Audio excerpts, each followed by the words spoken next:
ओम शांति। आज 20 फरवरी 2025 के साकार मधुर महावाक्य हैं मधुबन से।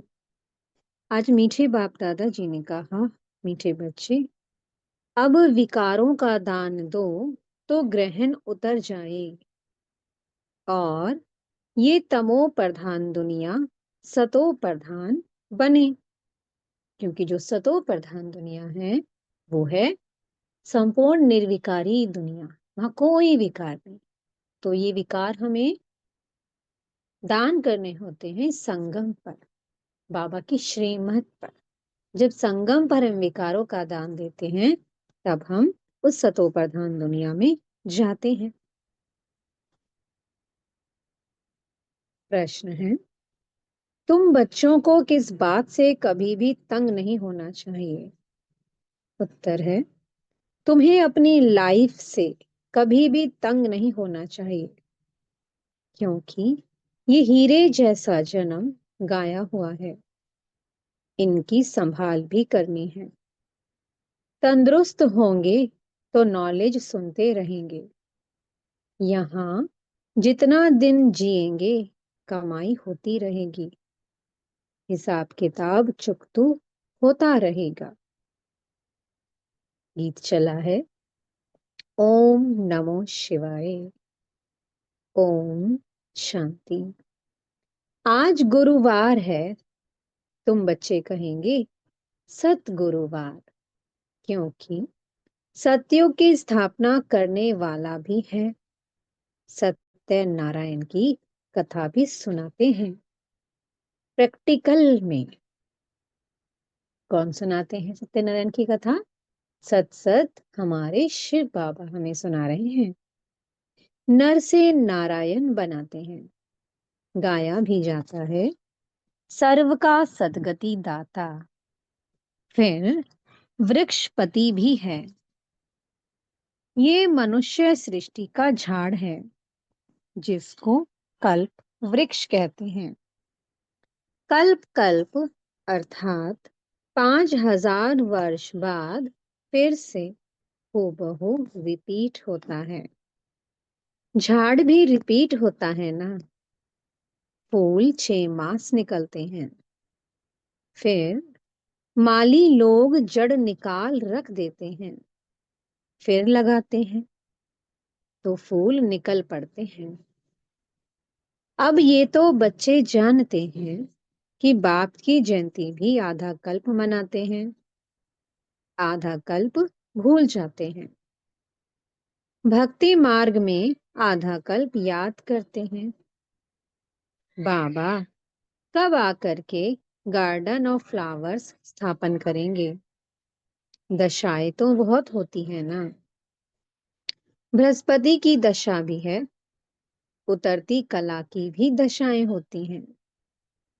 इस समय भारत पर राहु का ग्रहण बैठा हुआ है।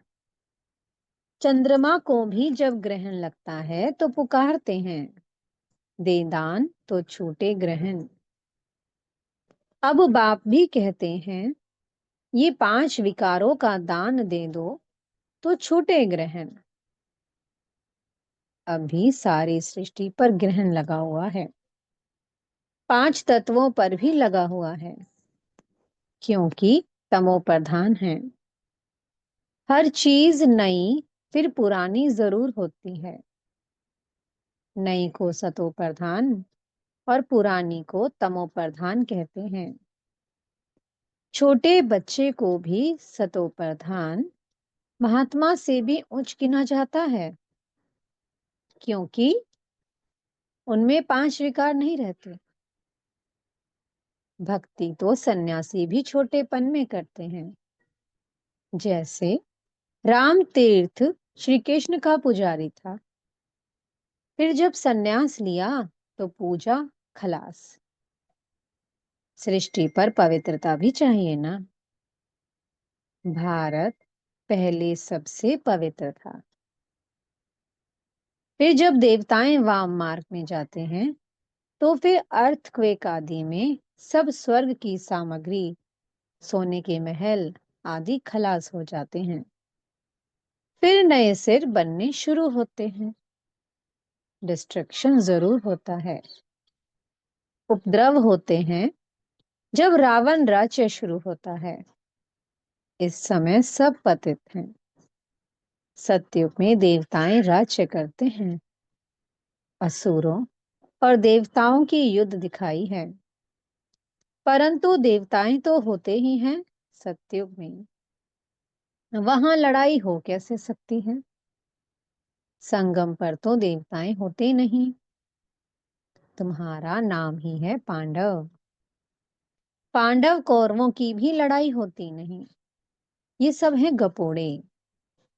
कितना बड़ा झाड़ है, कितने अथाह पत्ते हैं, उनका हिसाब थोड़े कोई निकाल सकते हैं। संगम पर तो देवताएं होते नहीं। संगम पर देवताएं बन रहे हैं। देवताएं होते नहीं हैं। अब हम ब्राह्मण पुरुषार्थ कर देवता बनने की पढ़ाई पढ़ रहे हैं। बाप बैठ आत्माओं को समझाते हैं कि आत्मा ही सुनकर कांधा हिलाती है। हम आत्मा हैं। बाबा हमको पढ़ाते हैं। ये पक्का करना है। बाप हमें पतित से पावन बनाते हैं। आत्मा में ही अच्छे व बुरे संस्कार होते हैं ना। आत्मा ऑर्गन्स द्वारा कहती है, हमको बाबा पढ़ाते हैं। बाप कहते हैं, हमको भी ऑर्गन्स चाहिए जिससे समझाऊं। क्योंकि आत्मा बिगड़ शरीर कैसे बोले? तो बाबा कहते हैं, इसलिए मुझे भी ऑर्गन्स चाहिए ताकि मैं किसको गीता का ज्ञान सुनाऊं। आत्मा को खुशी होती है। बाबा हर 5,000 वर्ष बाद आते हैं हमको सुनाने। तुम तो सामने बैठे हो ना। मधुबन की ही महिमा है। आत्माओं का बाप तो वो है ना। सब उनको बुलाते हैं। तुमको यहाँ सम्मुख बैठने में मजा आता है। परंतु यहाँ सब तो रह नहीं सकते। अपनी कारोबार सर्विस आदि को भी देखना है। आत्माएं सागर के पास आती हैं, धारण कर फिर जाए औरों को सुनाना है। नहीं तो औरों का कल्याण कैसे करेंगे? योगी और ज्ञानी तो आत्मा को शौक रहता है, हम जाकर औरों को भी समझाएं। अब शिव जयंती मनाई जाती है ना। भगवान उवाच है। भगवान उवाच श्री कृष्ण के लिए नहीं कह सकते। वो तो है दैवीय गुणों वाला मनुष्य। डिटिज्म कहा जाता है। अब बच्चे ये तो समझ गए हैं कि अभी देवी देवता धर्म नहीं है, स्थापना हो रही है। तुम ऐसे नहीं कहेंगे कि हम अभी देवी देवता धर्म के हैं। नहीं, अभी तुम ब्राह्मण धर्म के हो। देवी देवता धर्म के बन रहे हो। देवताओं का परछाया इस पति सृष्टि पर नहीं पड़ सकता है। इसमें देवताएं आ ना सकें, क्योंकि देवताएं पवित्र होते हैं और पवित्र आत्मा इस पतित दुनिया में कदम नहीं रख सकती। इसलिए बाबा ने कहा, देवताएं इस पतित दुनिया में नहीं आ सकते। तुम्हारे लिए नई दुनिया चाहिए।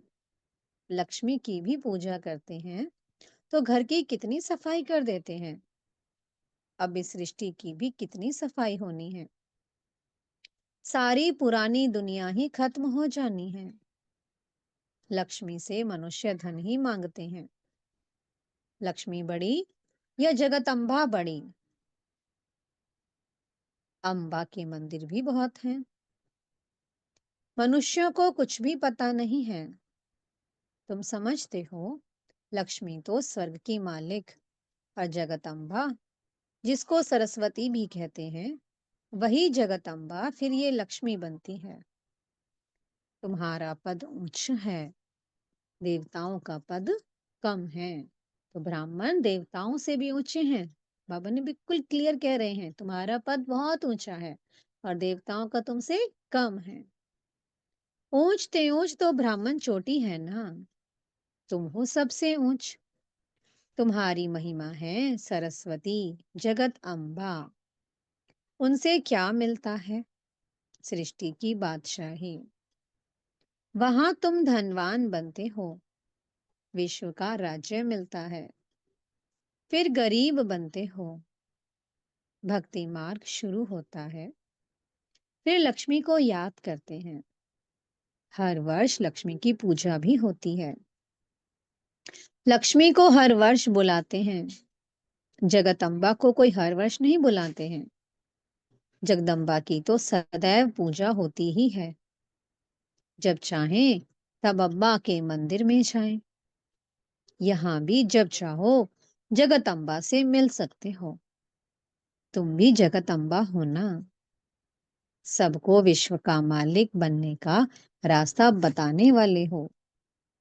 जगदम्बा के पास सब कुछ जाकर मांगते हैं, लक्ष्मी से सिर्फ धन मांगते हैं। उनके आगे तो सब कामनाएं रखेंगे। तो सबसे ऊंच मर्तबा तुम्हारा अभी है, जबकि बाप के आकर बच्चे बने हो। बाप वर्षा देते हैं। अभी तुम हो ईश्वरीय संप्रदाय, फिर होंगे दैवीय संप्रदाय। तो कौन सा संप्रदाय बड़ा? ईश्वरीय संप्रदाय, या जहां हम स्वयं ईश्वर के साथ रहते हैं। ईश्वर हमारे संग रहते हैं। लेकिन जब हम देवता बन जाते हैं तब हम ईश्वर को ही भूल जाते हैं, हम परमात्मा को हम याद ही नहीं करते। तो ईश्वरीय संप्रदाय सबसे ऊंचा। इस समय सब मनोकामनाएं भविष्य के लिए पूरी होती हैं। कामना तो मनुष्य को रहती है ना, तुम्हारी सब कामनाएं पूरी होती हैं। ये तो है आसुरी दुनिया। बच्चे देखो कितने पैदा करते हैं। तुम बच्चों को तो साक्षात्कार कराया जाता है। सत्युग में कैसे श्री कृष्ण का जन्म होता है, वहां तो सब कायदे से होता है। दुख का नाम नहीं रहता, उनको कहा ही जाता है सुखधाम। तुमने अनेक बार सुख में पास किया है, अनेक बार हार खाई है और जीत भी पाई है। अभी स्मृति आई है कि हमको बाबा पढ़ाते हैं, स्कूल में नॉलेज पढ़ते हैं, साथ साथ मैनर्स भी सीखते हैं ना। वहां कोई इन लक्ष्मी नारायण जैसे मैनर्स नहीं सीखते हैं। अभी तुम दैवीय गुण धारण करते हो, महिमा भी उनकी ही गाते हैं। सर्वगुण संपन्न, 16 कला संपूर्ण, संपूर्ण निर्विकारी, मर्यादा पुरुषोत्तम और संपूर्ण अहिंसक। यह है देवताओं की महिमा। तुम्हें अभी तो तुमको ऐसा बनना है, बाबा ने कहा, तो अभी तुमको ऐसा बनना है। तुम बच्चों को अपनी इस लाइफ से कभी तंग नहीं होना चाहिए, क्योंकि ये हीरे जैसा जन्म गाया हुआ है। इनकी संभाल भी करनी होती है। तंदुरुस्त होंगे तो नॉलेज सुनते रहेंगे, बीमारी में भी सुन सकते हैं, बाप को याद कर सकते हैं। यहाँ जितना दिन जिएंगे सुखी रहेंगे, कमाई होती रहेगी, हिसाब किताब चुकतू होता रहेगा। बच्चे कहते हैं बाबा सतयुग कब आएगा, ये बहुत गंदी दुनिया है। बाप कहते हैं अरे पहले कर्मातीत अवस्था तो बनाओ, जितना हो सके पुरुषार्थ करते रहो। बच्चों को सिखलाना चाहिए कि शिव बाबा को याद करो। यह है अव्यभिचारी याद। एक शिव की भक्ति करना, वो है अव्यभिचारी भक्ति, सतो प्रधान भक्ति। फिर देवी देवताओं को याद करना, ये वो है सतो भक्ति। बाप कहते हैं उठते बैठते मुझ बाप को याद करो। बच्चे ही बुलाते हैं, हे पतित पावन, हे लिबरेटर, हे गाइड। ये आत्मा ने कहा ना। बच्चे याद करते हैं, बाप अभी स्मृति दिलाते हैं। तुम याद करते आए हो, हे दुख हरता, सुख करता, आओ। आकर दुख से छुड़ाओ, लिबरेट करो, शांति धाम में ले जाओ। बाप कहते हैं, तुमको शांति धाम में ले जाऊंगा। फिर सुखधाम में तुमको साथ नहीं देता हूं मैं, साथ अभी ही देता हूं। सभी आत्माओं को घर ले जाता हूं। मेरा अभी पढ़ाने का साथ है और फिर वापस घर ले जाने का साथ है। बस मैं अपना परिचय तुम बच्चों को अच्छी रीति बैठ सुनाता हूँ। जैसे जैसे जो पुरुषार्थ करेंगे उस अनुसार फिर वहां प्रारब्ध पाएंगे। समझ तो बाप बहुत देते हैं। जितना हो सके मुझे याद करो तो विकर्म विनाश होंगे और उड़ने के पंख मिल जाएंगे। आत्मा को कोई ऐसे पंख नहीं है। आत्मा तो एक छोटी बिंदी है। किसको ये पता नहीं है कि आत्मा में कैसे 84 जन्मों का पाठ नुधा हुआ है। ना आत्मा का किसको परिचय है, ना परमात्मा का परिचय है। तब आप कहते हैं, मैं जो हूं, जैसा हूं, मुझे कोई भी जान नहीं सकता है। मेरे द्वारा ही मुझे और मेरी रचना को जान सकते हैं। मैं ही आकर तुम बच्चों को अपना परिचय देता हूँ। आत्मा क्या है वो भी समझाता हूँ। इनको सोल रियलाइजेशन कहा जाता है। आत्मा भ्रुकुटी के बीच में रहती है। कहते भी हैं, भ्रुकुटी के बीच चमकता है अजब सितारा। परंतु आत्मा क्या चीज है ये बिल्कुल कोई नहीं जानते हैं। जब कोई कहते हैं कि आत्मा का साक्षात्कार हो तो उन्हें समझाओ कि तुम तो कहते हो भ्रुकुटी के बीच स्टार है, स्टार को क्या देखेंगे। टीका भी स्टार का ही देते हैं। चंद्रमा में भी स्टार दिखाते हैं। वास्तव में आत्मा है स्टार। अभी बाप ने समझाया है, तुम ज्ञान स्टार्स हो। बाकी वो सूर्य चांद सितारे तो मांडवी को रोशनी देने वाले हैं। वो कोई देवताएं नहीं हैं। भक्ति मार्ग में सूर्य को भी पानी देते हैं। भक्ति मार्ग में ये बाबा भी सब करते थे। सूर्य देवताएं नमः, चंद्रमा देवताएं नमः कहकर पानी देते थे। ये सब है भक्ति मार्ग। इसने तो बहुत भक्ति की हुई है। नंबर 1 पूज्य तो फिर नंबर 1 पुजारी बने हैं। नंबर तो गिनेंगे ना। रुद्रमाला के भी नंबर तो है ना। भक्ति भी सबसे जास्ती इसने की है। अब बाप कहते हैं, छोटे बड़े सबकी वानप्रस्थ अवस्था है। अभी मैं सबको ले जाऊंगा, फिर यहाँ आएंगे ही नहीं। बाकी शास्त्रों में जो दिखाते हैं कि प्रलय हुई, जलमयी हो गई और फिर पीपल के पत्ते पर श्री कृष्ण आया। अब आप समझाते हैं, सागर की तो कोई बात ही नहीं। वहां तो गर्भ महल है जहां बच्चे बहुत सुख में रहते हैं। यहाँ गर्भ जेल कहा जाता है। पापों की भोगना गर्भ में मिलती है। फिर भी बाप कहते हैं, मन मना भव, मुझे याद करो। प्रदर्शनी में कोई पूछते हैं, सीढ़ी में और कोई धर्म क्यों नहीं दिखाए हैं। बोलो, औरों के 84 जन्म तो है ही नहीं। सब धर्म झाड़ में दिखाए हैं। उससे तुम अपना हिसाब निकालो कि कितने जन्म लिए होंगे। हमको तो सीढ़ी 84 जन्मों की दिखानी है। बाकी इस चक्र में और झाड़ में दिखाए हैं। इनमें सब बातें समझाई हैं। नक्शा देखने से बुद्धि में आ जाता है ना। लंदन कहाँ है, फलाना शहर कहाँ है। बाप कितना सहज कर समझाते हैं। सभी को यही बताओ कि 84 का चक्कर क्या ऐसे फिरता है। अभी तमो प्रधान से सतो प्रधान बनना है तो बेहद के बाप को याद करो तो तुम पावन बन जाएंगे। और फिर पावन दुनिया में चले जाएंगे।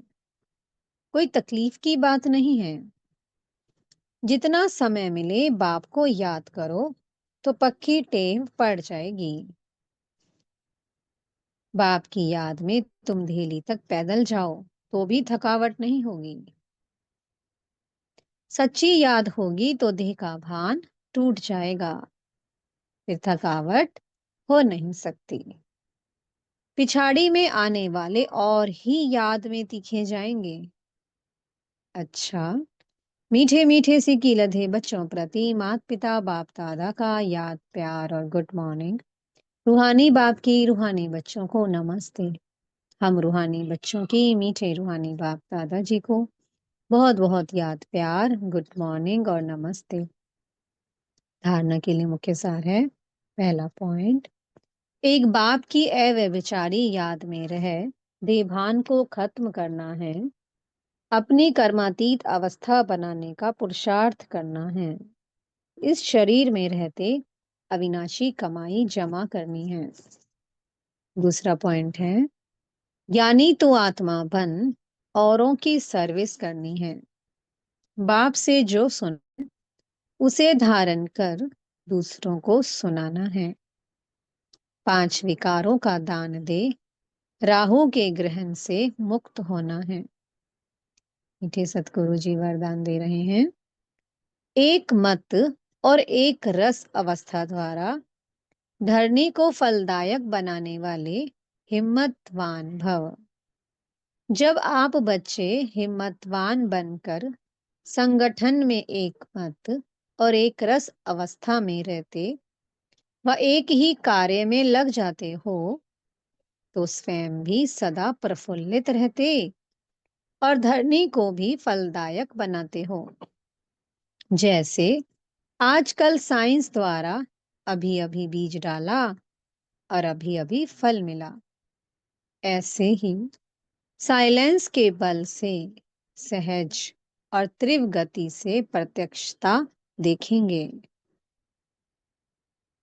जब स्वयं निर्विघ्न एक बाप की लगन में मग्न एक मत और एक रस रहेंगे तो अन्य आत्माएं भी स्वतः सहयोगी बनेंगी और धरनी फलदार हो जाएगी। स्लोगन है, जो अभिमान को शान समझ लेते वह निर्माण नहीं रह सकते। अव्यक्त इशारे हैं।